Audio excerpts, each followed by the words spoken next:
Good morning guys, welcome from the UK.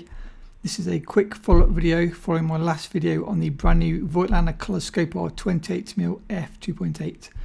This video is going to show you new test results from a lot of the lenses you see in front of you, which are additional to the last video I did.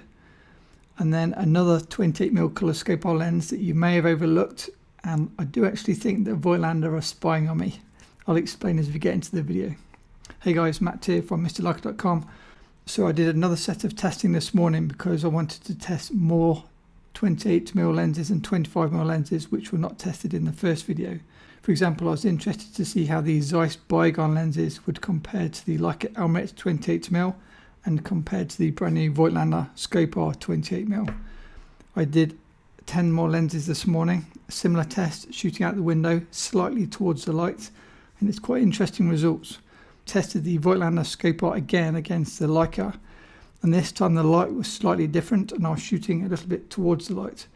When you shoot the Leica Elmarit towards the light, you get a tiny bit of veiling flare, i.e. lower contrast, and the Color Skopar now performs better in terms of more contrast than the Elmarit when shooting towards the light. So what about the Zeiss lens? So I shot both lenses side by side. The main difference is the Zeiss Biogon is a 25mm, not the 28mm, because I don't own the 28mm. And I would say you've got like Zeiss Biogon equally as sharp as the Elmarit.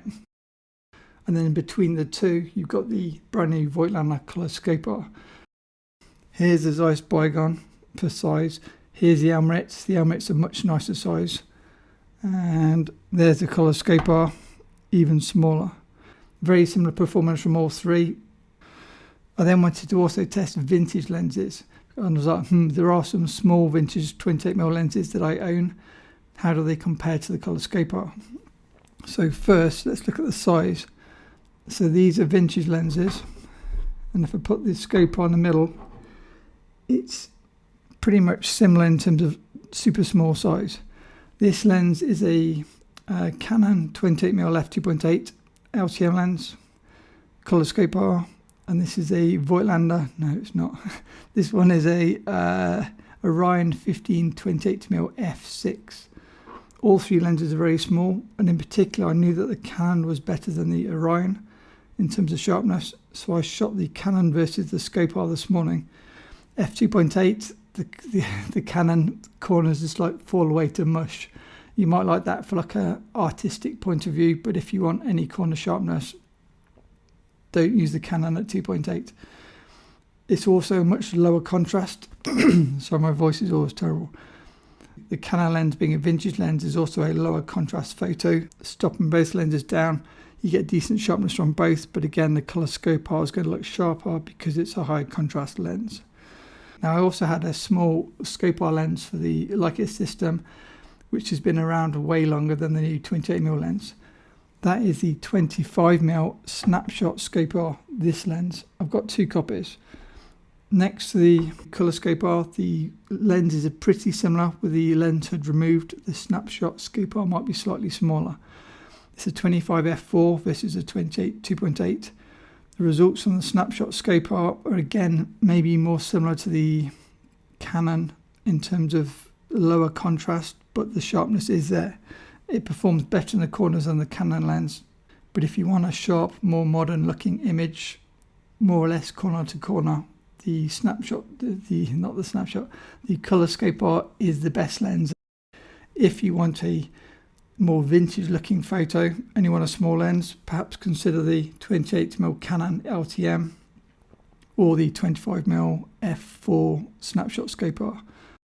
Okay, so that's for all you rangefinder users in particular. What about mirrorless people? Now for mirrorless users, say me using the SL or where is it, the CL down here, having a lens that focuses closer is always a benefit, especially if it's a wide angle lens. Now if you saw the part 1 video of this, you'll know that the Typ II, where is it, this lens, Typ II VM mount 28mm Color Skopar focuses to 0.5 meters, whereas the Type 1 only focuses to 0.7 meters. You might be like, wow, that's amazing. What you've probably overlooked, and I'd like to think I've almost guaranteed that you have, comment below if you haven't, I think you've missed a third version of the Color Skopar 28mm Voigtlander lens. This lens focuses to 0.22 meters. Do you know what I'm talking about? This is what leads me to believe that I think Voigtlander are potentially spying on me and up in a tree somewhere checking what I'm doing, and they're like, oh yeah, Matt's using this lens, let's make this lens for everybody. Jokes aside, this is a system that I already use.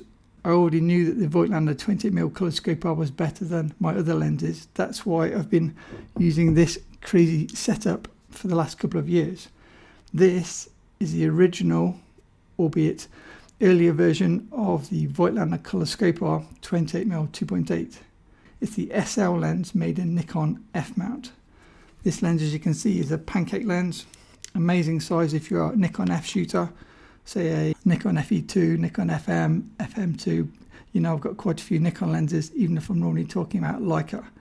This lens performs better than my mentioned vintage lenses.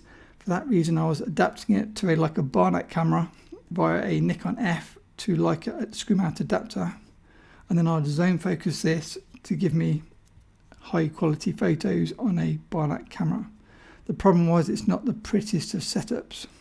Thanks to Voigtlander, this is now identical in terms of performance as this. The difference is this lens will focus to 0.22 meters, this lens will focus to 0.7 meters. If you're a mirrorless user and you only use, let's say, the SL2S, consider getting the Nikon version. As I say, it focuses to 0.22 meters, and that makes a world of difference in real-term use. In terms of image quality, I've compared the new Color Skopar to the Nikon F mount Color Skopar, and the results are identical. So if you're a mirrorless user and let's say you enjoy using Nikon film cameras, definitely consider the Nikon F mount version. If not, the LTM or M mount versions are slightly smaller. As always, a huge thanks to my awesome patrons. If you want to see the blog post on the 28mm Voigtlander Color Skopar, I'll put a link below.